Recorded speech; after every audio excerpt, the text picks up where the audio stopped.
Hi friends, good afternoon. ഇതാണ് മണിത്താറാവ്. ഇത് നാട്ടിലല്ല കേട്ടോ, ഇസ്രായേലിലാണ്. എൻ്റെ ഒരു സുഹൃത്ത് വളർത്തി പരിപാലിക്കുന്നതാണ് ഇതിനെ. ദിവസം ഫേസ്ബുക്കിൽ ഒരു പോസ്റ്റ് കണ്ടു. ഒരു താറാവിൻ്റെ അടയിരുന്ന് വിരിയുന്ന ഫോട്ടോ കണ്ടു, വീഡിയോ കണ്ടു. അപ്പോഴാണ് ഞാൻ അറിയുന്നത് ഇങ്ങനെ മണിത്താറാവ് എന്ന സംഭവം ഉണ്ടെന്നുള്ളതിനെ പറ്റി. ഞാനൊക്കെ കേട്ടിട്ടുള്ള താറാവെന്ന് മാത്രമേ ഉള്ളൂ. അങ്ങനെയാണ് ഞാൻ സുഹൃത്തിനെ ബന്ധപ്പെടുന്നത്. അവൻ പറഞ്ഞു അവൻ്റെ അടുത്തുണ്ടെന്ന് പറഞ്ഞു. അങ്ങനെ അവൻ്റെ അടുത്ത് ചെന്നപ്പോഴാണ് ഈ താറാവിനെ കാണാൻ പറ്റിയത്. ഈ മണിത്താറാവിൻ്റെ പ്രത്യേകത, ഇത് പറക്കും. മറ്റു താറാവുകളെപ്പോലല്ല, ഇത് പറക്കും. അതുപോലെ തന്നെ ഈ മണിത്താറാവുകൾ മുട്ടയിട്ട് അടയിരുന്ന് വിരിയിക്കും.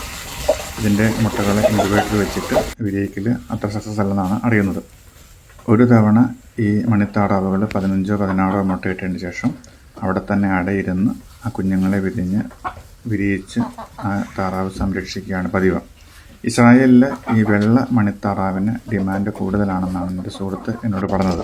ഇതിനെപ്പറ്റി ഞാൻ മുമ്പ് ഒരു വീഡിയോ പറഞ്ഞിട്ടുണ്ട്.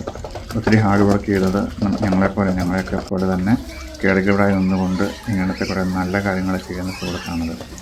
അപ്പോൾ ഞാൻ പെട്ടെന്ന് കണ്ടപ്പോൾ ഞാൻ അറിയാത്തൊരു കാര്യം, മണിത്താറാവ് എന്നുള്ള വാക്ക് ആദ്യമായിട്ട് കേട്ടതുകൊണ്ട് അറിയാത്തവരുണ്ടെങ്കിൽ അവരിലേക്ക് എത്തിക്കാൻ വേണ്ടി ചെയ്തതാണ്. Thank you for watching. Thank you.